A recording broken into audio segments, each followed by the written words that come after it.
Jason is a good friend of mine, and we've known each other for about a year. And in that time developed a great relationship and friendship thus far. Excited about what you have to share with us today, and really just want to thank you for taking time out to be with this church this morning. My pleasure. Thank you. Hey, good morning. Everybody doing well this morning? How good was the music today? Give them a big round of applause as well.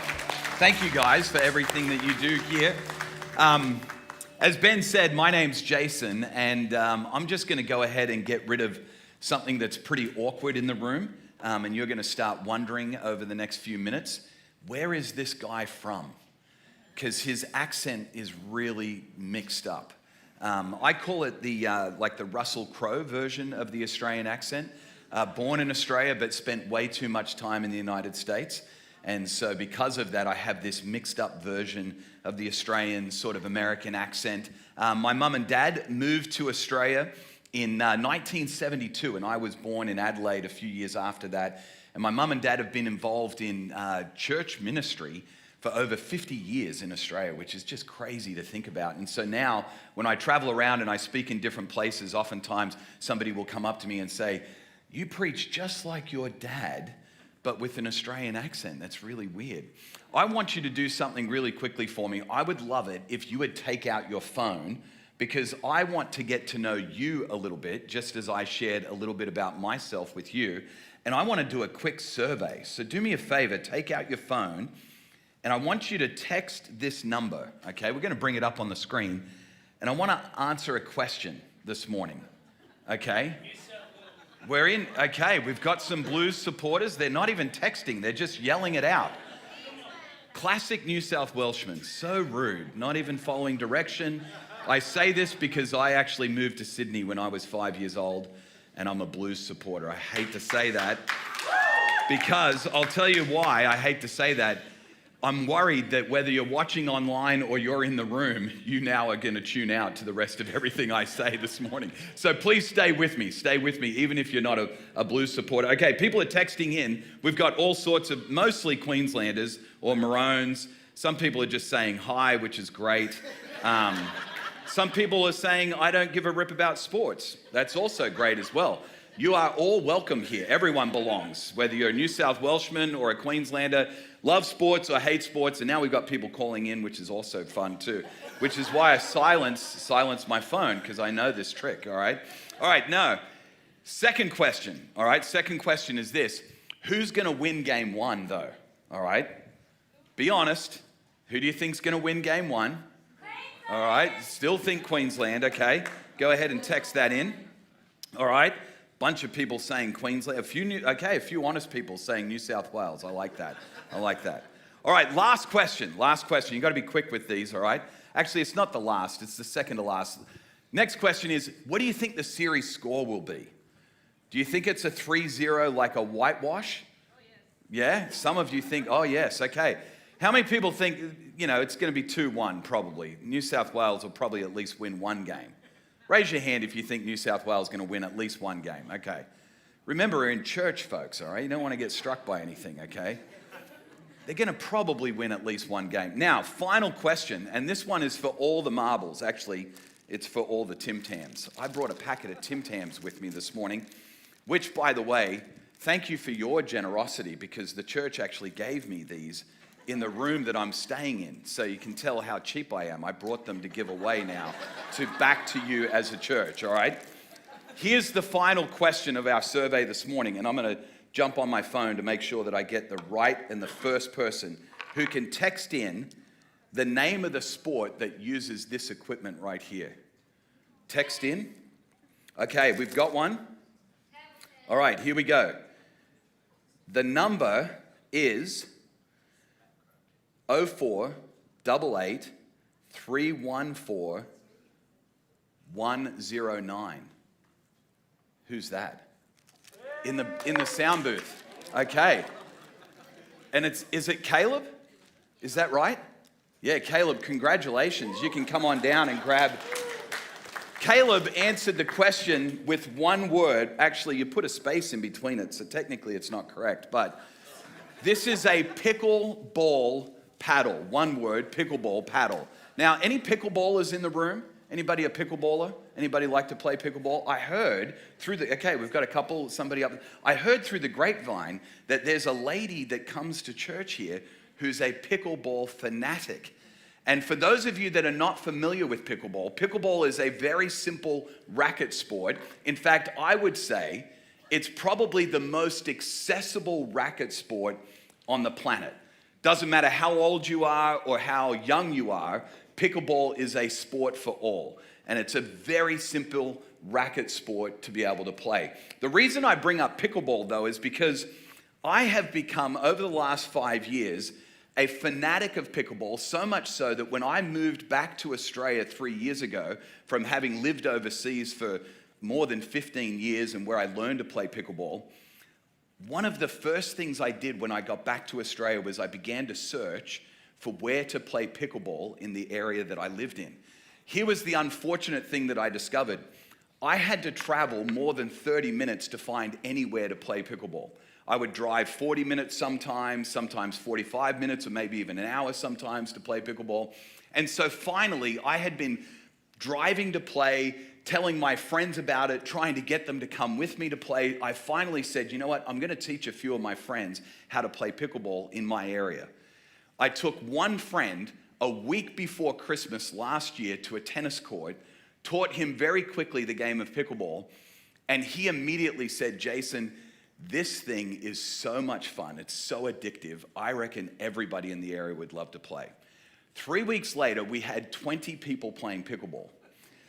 Then a couple of weeks after that, we're talking about the 1st of February this year, we had 50 people showing up to play pickleball. We started a club in February of this year. We have over 50 members in this club.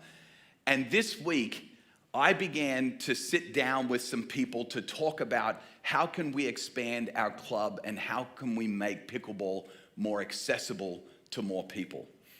But here's what I've discovered in the last 6 months. Here's what I've discovered, is that people that love to play pickleball will share with me different things already in their minds that would improve the club. I get messages from them, text messages, sometimes it's a phone call, sometimes it's even a comment on social media, where they're trying to tell us all the things that need to be improved about the club to make it better for them. And here's what I've discovered. I've discovered that the gravitational pull of every organization is towards insiders. Even our little pickleball club that's only been going since February, all of the pickleballers, all of the insiders, the club members are trying to make it better, not for other people that don't play pickleball yet, but they want to make it better for themselves. Because what I've discovered, doesn't matter what the organization is, the gravitational pull of every organization is towards the people that are already there. Not one person in our community who doesn't play pickleball has texted me saying, Jason, if your club would just do this, then I might start playing pickleball. Not one non-pickleballer has communicated anything to us about our club. Yet the gravitational pull of every organization tends to be towards those that are already in the organization. You might be pushing back and saying, Jason, I'm not sure if that statement's 100% true. Let me just bring up a list for you of maybe some places that you frequent, or maybe some things that you like to be involved in. We got a cricket club right next door. I love that. Some of you maybe have played in a cricket club before. How many non-cricketers have ever told you how you need to change the club so that they would get involved in the cricket club? Not many. I don't think you'd ever have somebody reaching out to you. Doesn't matter whether it's netball or fishing. Any four-wheel drive enthusiasts here? Any fishermen? Yeah, a couple of people in the audience. Whether it's a library group or a fitness club or a chess club, community board, a work-related group, every single organization, I'll go back to that statement, the gravitational pull of every organization is towards insiders. Over time, you only find those that are already in the club, already in the group, trying to change or trying to create systems or structures, let's just call it what it is, trying to create rules in order for you to be able to run as an organization. Now, here's the deal. I want to just talk to a small group, maybe a large group. I'm not sure how many people in the room I'm going to be talking to, but I want to carve out just a group of people in the room and for those that are watching online, and I want to chat with you kind of a private back office conversation. So for those of you that are in the room or watching online and you wouldn't consider yourself a church person, for just the next couple of minutes, you can tune out to what I'm talking about. I don't know why you're here today. Maybe somebody said, hey, if you come to church with me this morning, then I'll buy you lunch afterwards. Or maybe they said, there's this guy that's single and ready to mingle. You should meet him. You know, I don't know how you got here this morning. I'm not sure how you got here, but if you don't consider yourself a church person, you can tune out for the next couple of minutes because I just want to talk to the church people. We need to have a bit of a conversation, a private one, just for a moment. Church people only, all right? Here's the truth.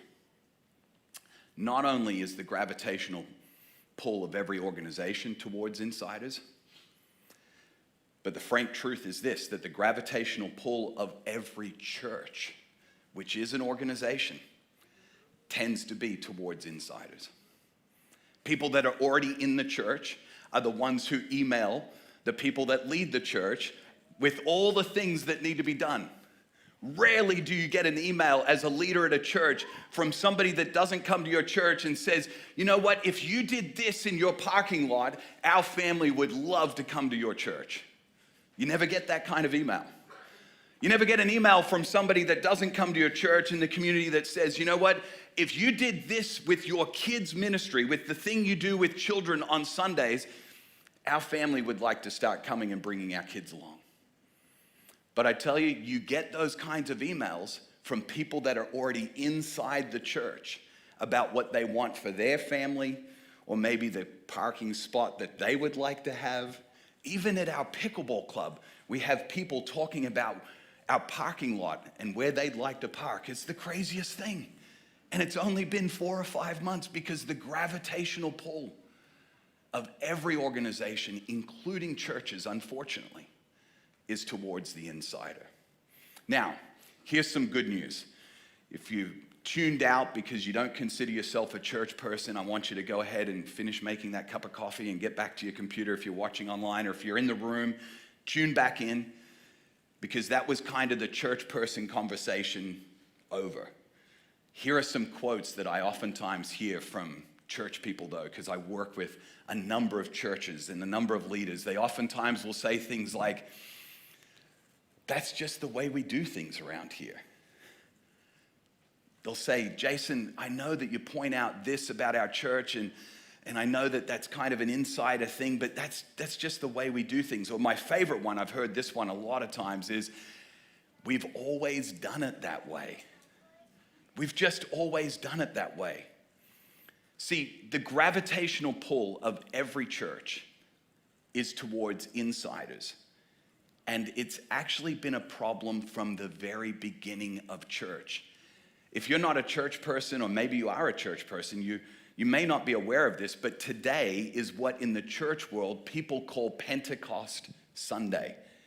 It's the Sunday which is exactly 49 or 50 days past Easter, that the church, the original church, started on this Sunday, this amount of time after Easter, in the first century.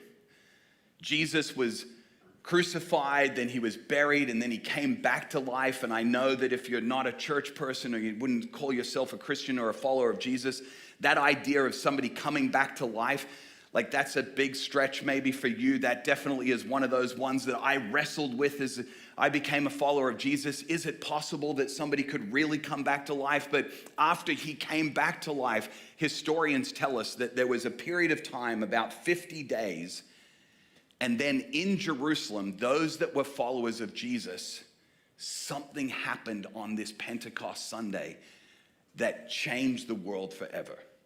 The church was born.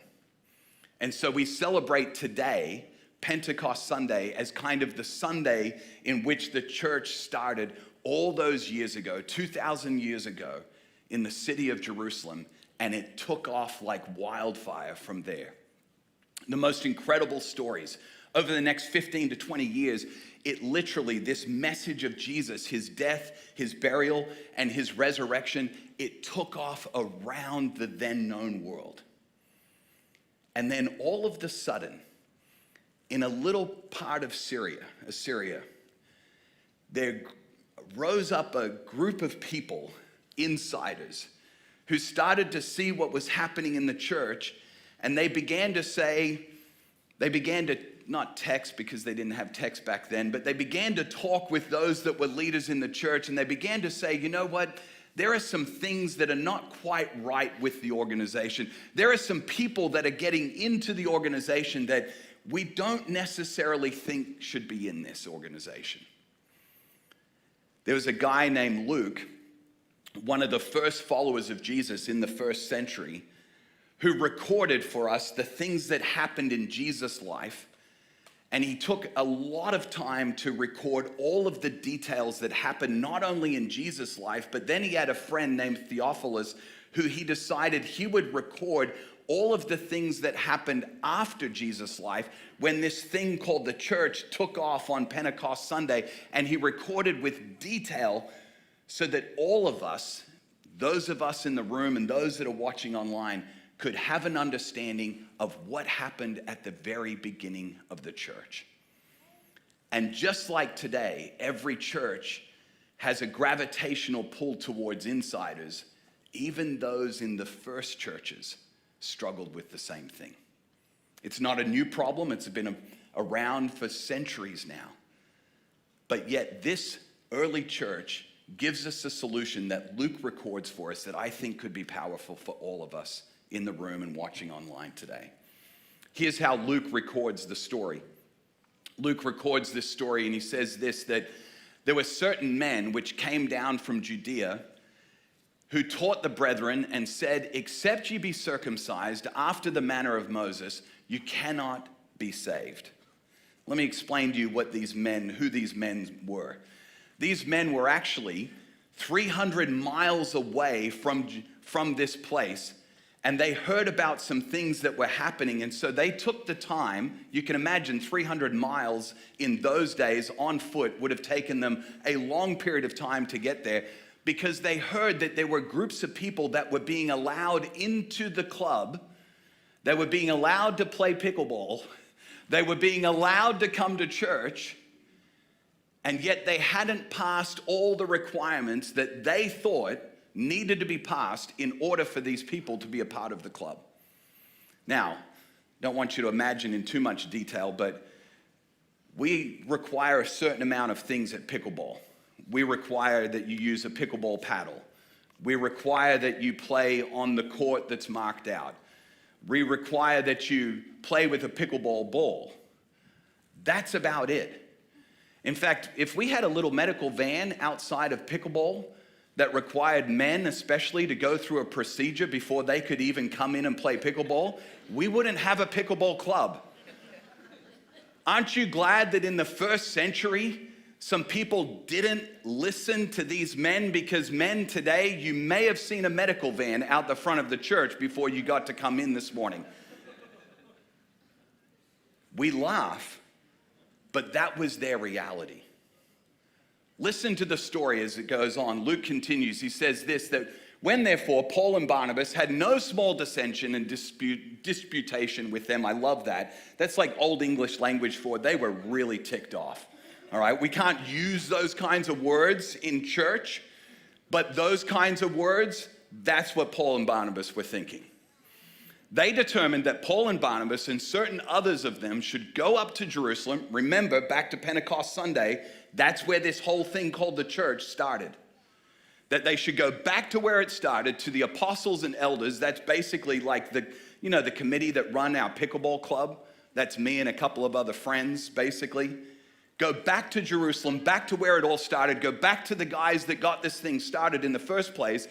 And the elders to talk about this question of who should be allowed in the club, and what were the requirements to be a part of the church, and what were the requirements to actually become a follower, a true follower of Jesus. That's what their mission was. Luke goes on. He continues with the story. It says this, And being brought on their way by the church, they passed through Phoenix and Samaria. Don't miss the detail here. Remember Dr. Luke, the guy that wrote all of this down for his friend Theophilus. He put some detail in this story that I don't want you to miss. So easy for us to miss it because we're not living in the first century when this story was being written. But the fact that they went through Samaria is a major part of the story. Jewish people, non-Gentile people, they didn't go through those parts of town. And yet Luke says they passed through Samaria, declaring the conversion of the Gentiles, those kind of outsiders, and they caused great joy amongst the entire pickleball club. The whole club was stoked. Everyone in the church was so pumped because even non-pickleballers were playing pickleball. Even people that weren't Jewish had started following a Jewish carpenter. Nobody would do that kind of thing in that day. They were so pumped because non-Jewish people, Gentiles, started following this man named Jesus and their lives were being changed. Incredible joy amongst the entire club. Luke goes on, he says this, "And when they were come to Jerusalem, they were received of the church and of the apostles and elders, and they declared all things that God had done with them." This word received, if you look at the original language in which this story that Luke wrote was written in, it actually talks about a welcoming, like a party was put on, because they were so excited to hear about what God was doing with people that weren't Jewish. They weren't part of the club. An incredible story. Luke continues with the story. He says this, "But there rose up certain of the sect of the Pharisees, which believed, saying that it was needful to circumcise them and to command them to keep the law of Moses." There were certain members of the pickleball committee that said, you can't play unless you wear these clothes. There were certain members of the pickleball committee that said, unless you pay the fee, you can't be a member of this club and you can't play pickleball here. There were certain members of the church, a group of people, leaders in the church, very religious people, who said, unless you do it this way, you can't be a part of this. Unless you keep all the rules, unless you do it the way we've always done it, you can't be a part of this community or this club. Luke continues. I love this next part of the story. He says this, "And the apostles and the elders came together to consider this matter." This is the first ever, it's called the first ever Council of Church Leaders. It's the first ever church business meeting. Now, if you've been in church for a long period of time, maybe you've been to like a church business meeting. As a child growing up, I don't have fond memories of church business meetings. But this one was actually a good meeting. So let's listen to what happened in the meeting. Luke's going to tell us. Goes on, "And when they had been much disputing," so that's a lot of conversation, "Peter, one of those original guys on Pentecost Sunday who started this whole thing," remember, we're just talking 15, maybe 20 years before this meeting in Jerusalem. Pentecost Sunday, the whole thing started. Peter was there and he rose up and he said unto them, "Men and brethren, ye know how that a good while ago God made a choice among us that the Gentiles by my mouth should hear the word of the gospel and believe." He had just told them all of these stories about non-Jewish people beginning to follow Jesus, and they had just been celebrating. So he's reminding them, you know that God, through my message, through my mouth, through my speaking to non-Jewish people, you know that God chose me to go and share this message of hope with them. And then he continues, "And God, which knoweth the hearts, bear them witness, giving them the Holy Ghost, even as he did unto us, and put," I love this, "no difference between us and them, purifying their hearts by their faith." No difference between the people that play pickleball and those that don't play pickleball. No difference between those that were Jewish and those that were not Jewish. No difference in how God loves those that are in this room or watching online and those that have never been in this room before. And then he talks about what it was, this thing that made no difference, the way that God treats us. Listen to these words. He goes on to say this, "Now therefore, why tempt ye God to put a yoke on their neck of the disciples, which neither our fathers nor we were able to bear?" He's setting up for them the fact that not only could we not keep all of the rules, but now you're going to tempt God in asking those that are outside to keep all of the rules as well? Why would you do that? Luke continues and he records for us this next part. He says, "But we believe," and this is the difference, "that through the grace of our Lord Jesus Christ, we shall be saved just as they are." The reason why there's no difference, Peter would say, is this: because it's the same grace that makes us belong that allows them to belong. There's no difference between us and them. It's the same grace that we've received that allow us to follow Jesus that allows them to follow Jesus as well. Now, there was somebody in this meeting that is of incredible importance. You think Peter was important, the guy that kind of helped get this whole thing started in Jerusalem. He got up and said all these words, but there was another person in the meeting that's incredibly important. And his summary statement in this meeting is the one that I want us to take home with us today. Listen to how Luke explains the meeting went from there. "Then all the multitude kept silent and gave audience to Barnabas and Paul, declaring what miracles and wonders God had wrought among the Gentiles by them.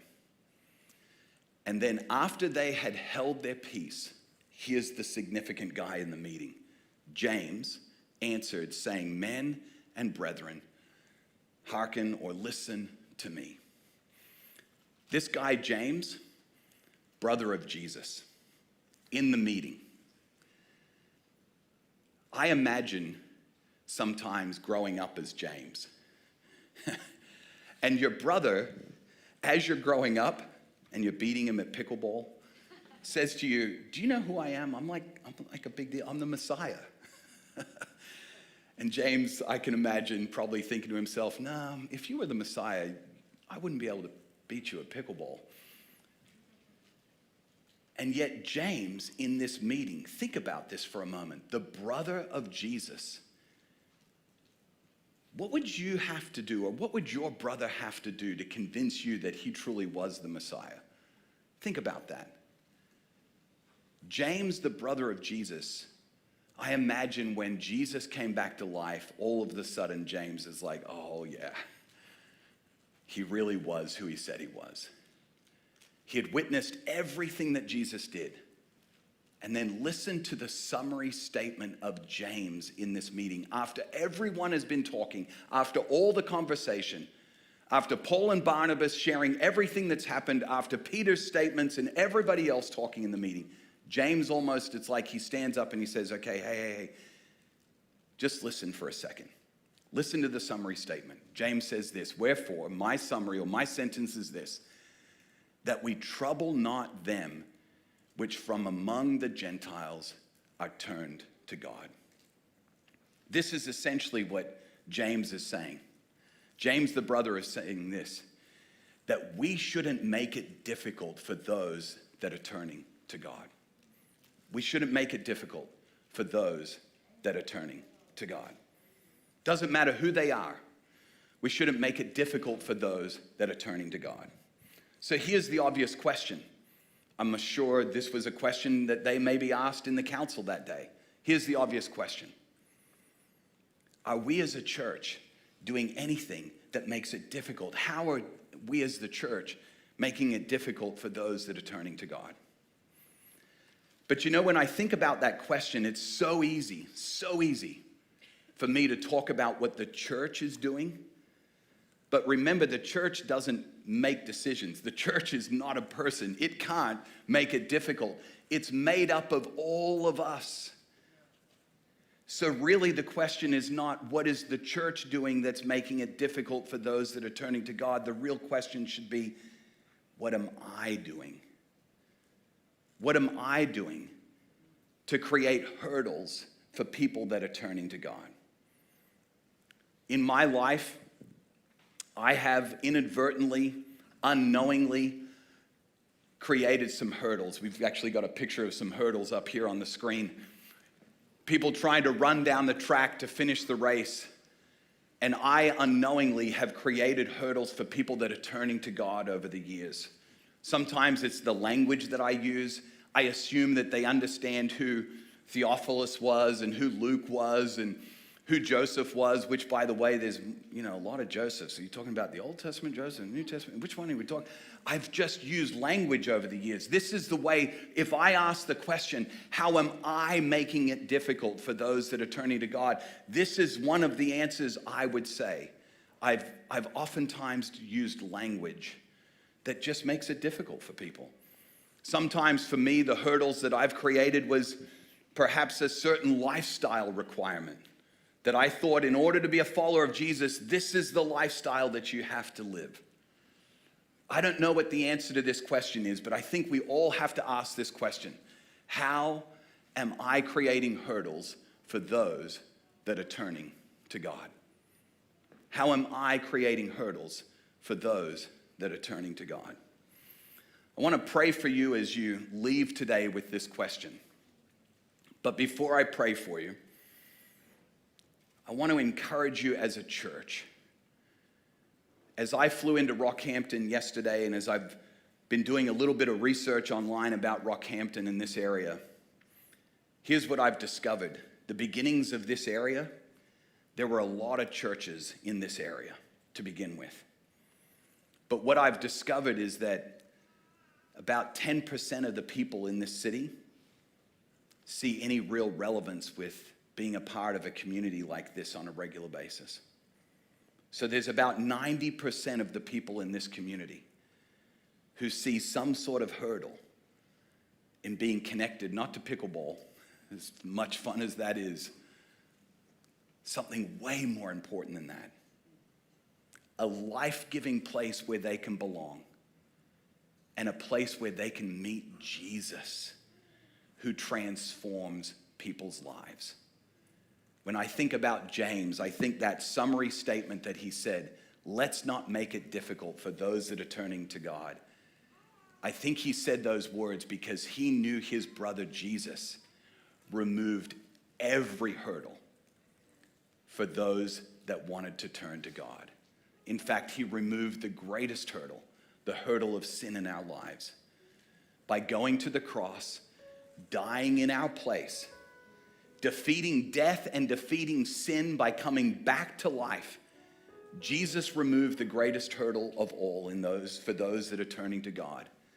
And I think James is saying to us today, how about we do the same? How about we be a church? Rockhampton, I think, needs a church that will remain faithful, but will also remove every hurdle for those that are turning to God. Let me pray for you this morning.